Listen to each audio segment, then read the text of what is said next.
পাহাড় প্রমাণ প্রত্যাশায় মুহূর্তেই যেন জল। ভিআইপি কালচারের জন্য হাজার হাজার টিকিট কেটেও মেসি দর্শন থেকে বঞ্চিত দর্শকরা। ক্ষোভের আগুনে তছনছ যুব ভারতী স্টেডিয়াম। রাস্তা থেকেই ফিরে যেতে হয়েছে খোদ মুখ্যমন্ত্রী মমতা বন্দ্যোপাধ্যায়কে। মেসির কাছে ক্ষমা চেয়ে তদন্ত কমিটি তৈরির নির্দেশ দিয়েছেন তিনি। এই ঘটনায় তোপের পর তোপ দাগছে বিজেপি, চুপ করে নেই কংগ্রেসও।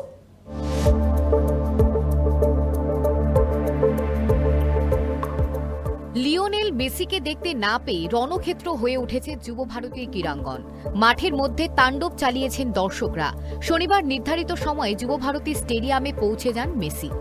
মাঠে ঢোকেন লুইস সুয়ারেজ এবং রডরিগো ডিপালকেও সঙ্গে নিয়ে, কিন্তু আয়োজক সহ অন্যান্যদের ভিড়ে কার্যত ঢাকা পড়ে যান মেসি।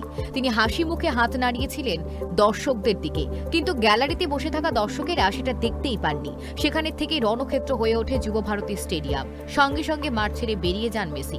শনিবারের অনুষ্ঠানে থাকার কথা ছিল মুখ্যমন্ত্রী মমতা বন্দ্যোপাধ্যায়েরও, কিন্তু পরিস্থিতি দেখে সেই পরিকল্পনা বাতিল করতে হয়। এই লজ্জাজনক ঘটনায় এবার মুখ খুললেন মুখ্যমন্ত্রী মমতা বন্দ্যোপাধ্যায়। মেসির কাছে ক্ষমা চেয়েছেন তিনি, দর্শকদের কাছেও ক্ষমা প্রার্থী মুখ্যমন্ত্রী। গোটা ঘটনায় অবসরপ্রাপ্ত বিচারপতি অসীম কুমার রায়ের নেতৃত্বে তদন্ত কমিটি গঠনের নির্দেশ দিয়েছেন। তোপ দেখেছেন আয়োজকদেরও। যুব ভারতীর ঘটনা নিয়ে এক্স হ্যান্ডেলে দীর্ঘ পোস্ট করেছেন মুখ্যমন্ত্রী।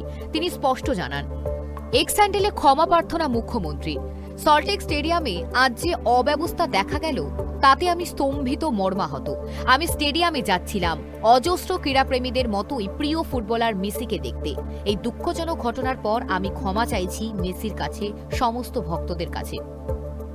অন্যদিকে পরিস্থিতিতে ক্ষোভ উগরে দিলেন তৃণমূলের রাজ্য সাধারণ সম্পাদক কুণাল ঘোষ।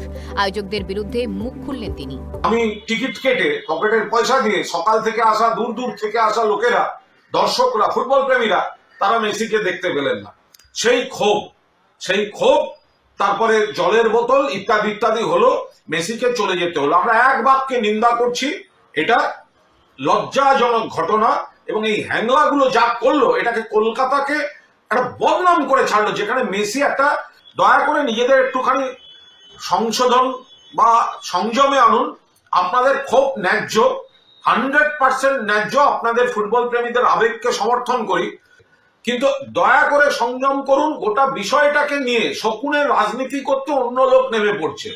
এই ঘটনায় রাজ্য পুলিশকে কাঠগড়ায় তুলে প্রশাসনের অব্যবস্থা নিয়ে ক্ষোভ প্রকাশ করলেন কেন্দ্রীয় মন্ত্রী সুকান্ত মজুমদার।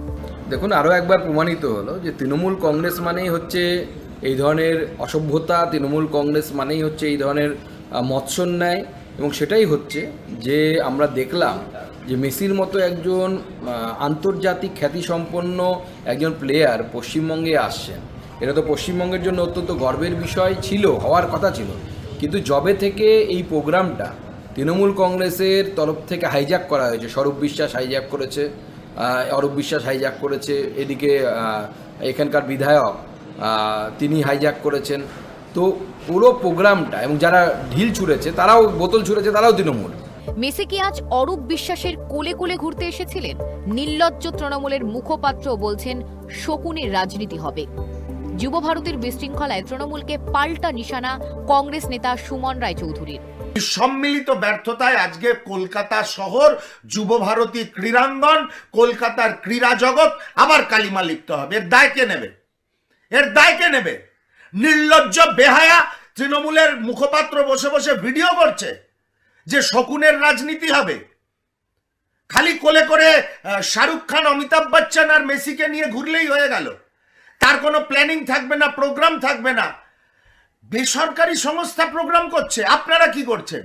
আপনারা পারমিশন দিয়েছেন, তাই তারা প্রোগ্রামটা করতে পারছে, তাই তারা মেসিকে আনতে পেরেছে। কোথায় আপনাদের পুলিশ প্রশাসন? যদিও এক্স হ্যান্ডেলে মুখ্যমন্ত্রী জানিয়েছেন অবসরপ্রাপ্ত বিচারপতি অসীম কুমার রায়ের নেতৃত্বে এই ঘটনার তদন্ত কমিটি গঠন করা হবে। থাকবেন মুখ্য সচিব, অতিরিক্ত মুখ্য সচিবেরাও। গোটা ঘটনা বিশদ তদন্ত করবে এই কমিটি। ঘটনার দায় কার, আগামী দিনে এহেন কাণ্ড আটকাতে কি পদক্ষেপ করা যেতে পারে, সমস্তই খতিয়ে দেখবে এই কমিটি। সম্ভবত দর্শকদের টাকা ফেরাতে নির্দেশ দেওয়া হতে পারে এই কমিটির মাধ্যমে। ক্যামেরায় সূর্যশঙ্কর অধিকারীর সঙ্গে রিমিক মাঝির রিপোর্ট, কেটিভি বাংলা, সল্টলেক।